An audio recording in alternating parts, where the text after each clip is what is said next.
So if I'll go to you for the next one. Again, we'll change tact a little bit. We know that Samantha Markle launched defamation proceedings against her sister Meghan. Now, these proceedings have now come to an end. What was the result, and how does this make Meghan look going forward? So basically her sister or half-sister, Samantha Markle, claimed that she was defamed in that Oprah Winfrey interview that Meghan did, and also in the Finding Freedom book that was written about Meghan and Harry. But the court found that this was not the case. They found that Meghan and Harry, or Meghan rather, was not responsible for that book, Finding Freedom, which aired a lot of dirty laundry about her half-sister. And the Oprah interview, when she said that she was really raised as an only child, I mean, that was her view, and they realised that that was something that couldn't really defame Samantha Markle. So Meghan's come out on top for the moment on this. But look, this is the story of Meghan's life. She fights with all her family. She's fallen out with her father. I mean, the woman has barely anyone in her family left that she speaks to. So definitely her sister has been a thorn in her side. Mm.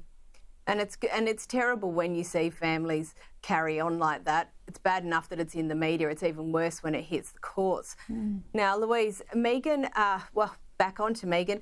She's taken a bit of a dive again in the polls, and she's been described as having a strange relationship with objective reality. That's pretty cutting and, well, one way of putting it. What's going on here? Absolutely. That's been a pretty savage assessment of her truth-telling ability. So this has been triggered by a podcast interview which has been done with Vanessa Grigoriadis, who's a Vanity Fair writer. And she put together that 2018 piece about Meghan, largely based on an interview she had done with Samantha Markle, of course.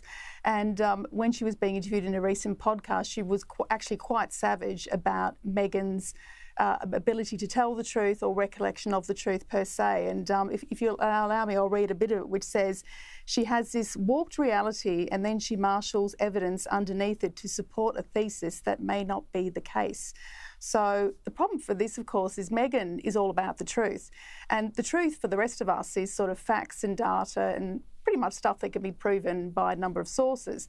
But of course, Meghan wants truth to be something which makes her look good, or if it doesn't make her look good, then it's something she can attach her victimhood status to. So it's very interesting that sort of journalists and people who've been in her world or have looked at her life are questioning how she interprets events or how she recollects events, you know, her actual truth.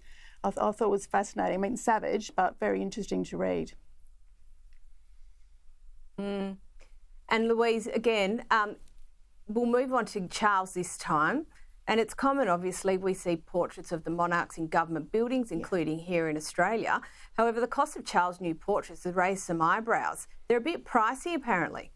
Well, they're very pricey. I mean, the price that's been quoted is about 8 million quid, which is about $14 million Australian. And basically, all the schools, council halls, you name it, in the UK are being offered an opportunity to have these new portraits of King Charles in their halls and in their theatres and so forth.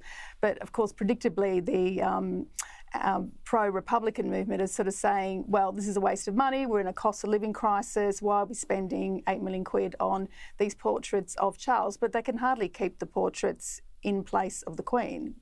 Mm. Yeah, and Sophie, isn't this just part and parcel with a royal changeover? It's like a new government changing the stationery. Well, Caroline, this is history in the making. This is the beginning of a new reign. This is significant and must be marked across the UK and, for that matter, the Commonwealth. So I think this is incredibly important that it does happen. You will always get those pro-Republicans that bag the monarchy in their financial spend.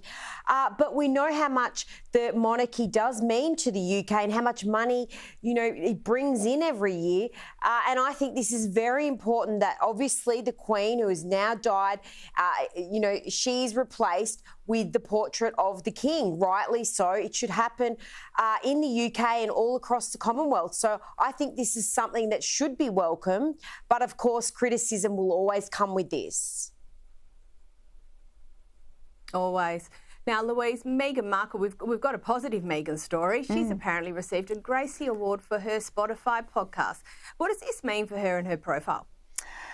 Well, as you say, it's definitely a pro Meghan story and a great result for her, and actually a real feather in her cap, because the Gracies are sort of seen as the creme de la creme of podcast awards, and given she got Best Entertainment Host for her interviews with Mariah Carey and Serena Williams and a few other of her sort of celeb chums, it is really a feather in her cap. It was awarded to her by the Alliance for Women Media Foundation, and she's sort of in kind said, "Thank you very much for this great award. I'm so proud." So it's interesting, though. I find that someone who's been very critical of the media, of course, is now winning awards for being basically a media host, a podcast host. So it'll be interesting to see.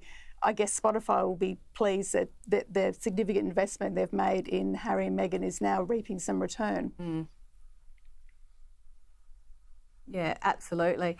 And so one last one before we go. Now, my mum used to have just a faultless death stare when she needed us kids to behave.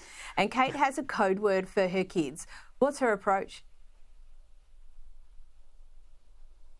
So when they are up to a bit of mischief, which we saw last year at the Queen's Jubilee, when the youngest one was laughing and making a bit of noise at the Jubilee ceremony, she actually pulls them aside and quietly says, "Let's take a break." Now, that doesn't sound like harsh words to me, but it must frighten the three children of hers, because they seem to sit up and listen and behave themselves. So it's something as simple as that Kate does, but her children seem to take notice and it pulls them into line. So whatever works, you may as well do it. Yeah, absolutely. And it just makes her look like a normal mum, because we know that all mums, battle their children occasionally.